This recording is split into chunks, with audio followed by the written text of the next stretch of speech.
సాగునీటి సంఘాల ఎన్నికల్లో టీడీపీ వైసీపీ మధ్య మాటల యుద్ధం కొనసాగింది.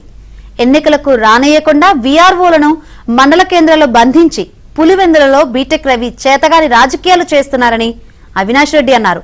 అవినాష్ రెడ్డి వ్యాఖ్యలకు బీటెక్ రవి కౌంటర్ ఇచ్చారు.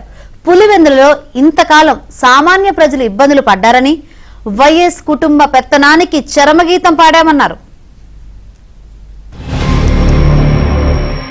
అందరినీ మండల కేంద్రంలోకి తీసుకొని పోయి మండల ఆఫీసులో జైల్లో ఖైదీలను బంధించినట్టు వీఆర్ఓలను బంధించి బయట పోలీసులను అడ్డు పెట్టుకొని ఏ ఒక్క వైఎస్ఆర్ కాంగ్రెస్ పార్టీ నాయకుడు ఏ ఒక్క రైతు లోపలికి వెళ్లకుండా అడ్డుకొని మీరు చేస్తూ ఉంది. దీన్ని రాజకీయం అంటారా?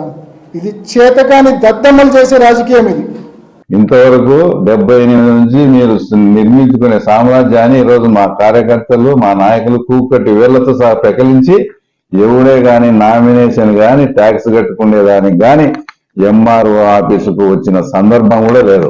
ఎవరు కూడా రాలేదు. కాబట్టి ఈ డొల్లతనం అంతా బయటపడతాదని చెప్పి రాష్ట్ర వ్యాప్తంగా కూడా బాయ్కాట్ చేసిన వాళ్ళు మీరు దద్దమ్మలు. అవినాష్ రెడ్డి కావచ్చు, జగన్మోహన్ రెడ్డి కావచ్చు.